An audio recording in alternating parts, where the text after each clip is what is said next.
Hello everyone, मेरा नाम प्रशांत है और आज हम बेसिक कंप्यूटर साइंस के 10 क्वेश्चंस देखने वाले हैं। बेसिक कंप्यूटर साइंस के 10 क्वेश्चन में सबसे पहले हमारा फर्स्ट क्वेश्चन है द ओके फर्स्ट क्वेश्चन है 1 निबल इज इक्वल टू। ये मेमोरी का होता है। एक निबल जो होता है वो आपका 4 बाइट्स के बराबर होता है। ठीक है, अगर आप 4 बाइट्स लोगे तो उसको एक निबल बोल सकते हैं। और आ, अगर 8 बिट लोगे तो वो बाइट्स होता है। ठीक है, बाइट्स होता है। तो 8 बिट जो होता है आपका बाइट्स हो जाता है।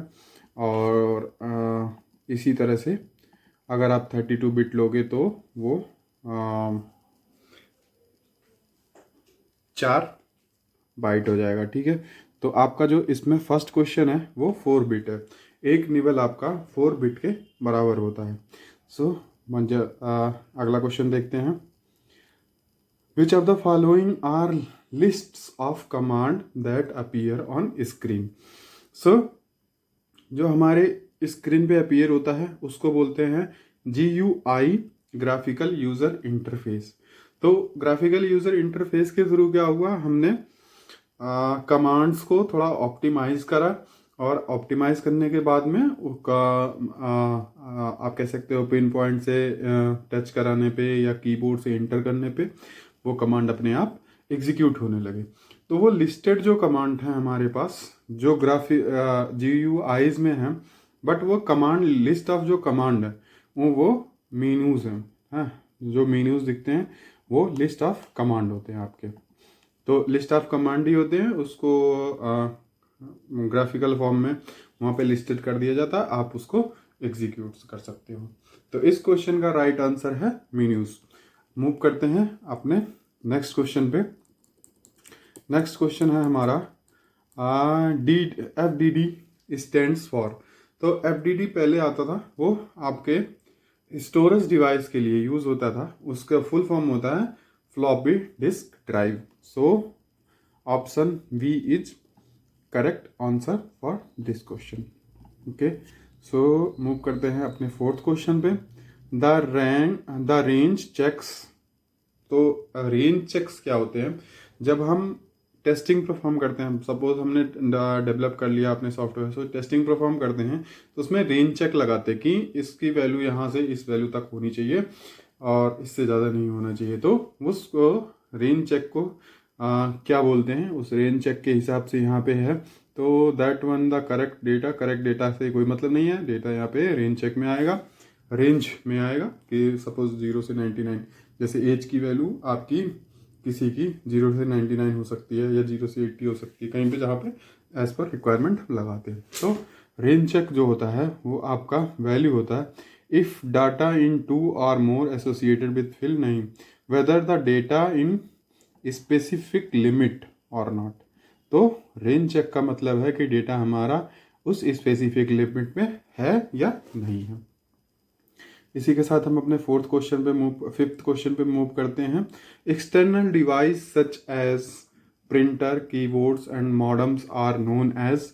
ये सब जो डिवाइस होते हैं उसको पेरिफेरल डिवाइस बोलते हैं, peripheral device.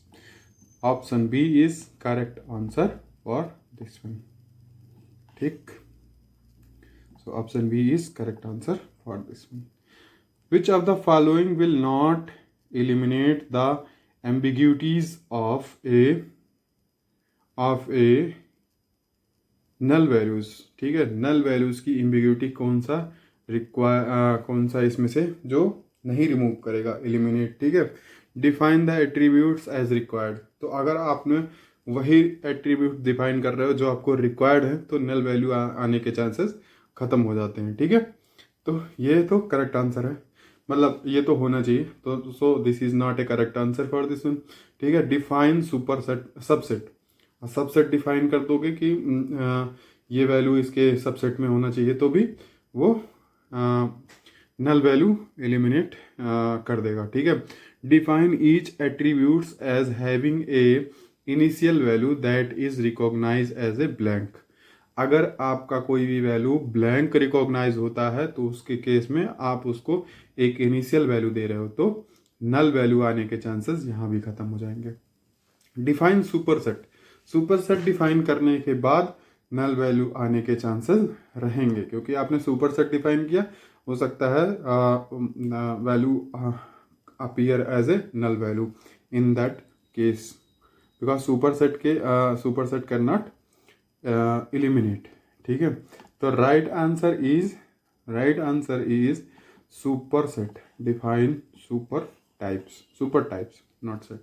Okay, so move करते हैं अपने 7th क्वेश्चन पे। Which of the following control the format and the placement of titles and text you types on sliders as well as the background item and graphics you want to appear on the every slide। तो slide में कौन सी ऐसी चीज़ है जो आपका text भी manage करता है स्लाइड में और as well as background item, graphic item. So जो होता है पीपीटी में जो होता है layout will responsible for all this things. Okay, वो आपका टाइटल भी मैनेज करेगा, टाइटल भी उसमें आ जाएगा और टेक्स्ट भी आएगा, slider and background image, graphics, सब कुछ वो मैनेज करता है। स्लाइड का कोई ऑप्शन ही नहीं, क्योंकि स्लाइड के बारे में ही पूछा जाएगा। कॉपीराइट तो आउट ऑफ कॉन्टेक्स्ट हो गया, वहाँ पे पीपीटी से कोई लेना देना नहीं है कॉपीराइट का। डिज़ाइन तो पीपीटी के अंदर जो डिजाइनिंग वगैरह आप अप्लाई करते हो वो होता है, बट जो ओवरऑल फॉर्मेट होता है उसको लेआउट बोलते हैं। ठीक है, तो correct answer is layout for this one. Move करते हैं अपने 8th क्वेश्चन पे। Which of the following is the group of servers that share works and may be able to blank back each other up if one server fails. तो ऐसा क्या होता है जो मतलब ग्रुप ऑफ सर्वर होता है और एबल टू बैक होता है, मतलब वापस भी आ सकता है। अगर कोई सर्वर फेल होता है तो दूसरे पे जाएगा, तो उसे बोलते हैं क्लस्टर। ठीक है, तो right answer is cluster for this one. Now time to move on next question, that is 9th question. The term use to describe the intangible instruction that tell the computer what to do is. तो ऐसा क्या है जो आपको computer को बताता है कि क्या आपको करना है। इंस्ट्रक्शन किस चीज़ से दिया जाता है, तो इंस्ट्रक्शन आपका दिया जाता है सॉफ्टवेयर के थ्रू।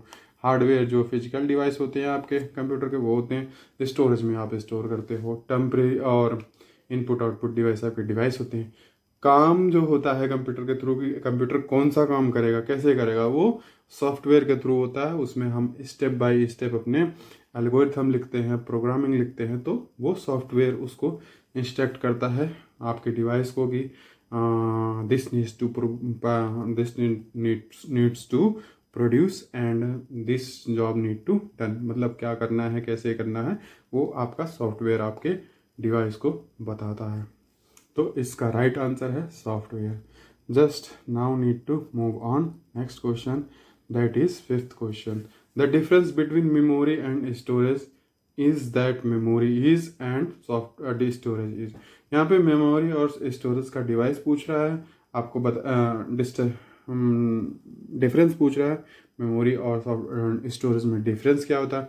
तो स्टोरेज जो होता है वो आप उसको क्या करते हो, जैसे कोई डेटा है उसको आप लॉन्ग टाइम के लिए स्टोर करके रखना चाहते हो तो उसको आप स्टोरेज में रखते हो। तो लॉन्ग टाइम में जब आपने स्टोरेज करा तो वो परमानेंट हो गया। ठीक है, परमानेंट हो गया। तो इस तरह से स्टोरेज आपका परमानेंट होता है।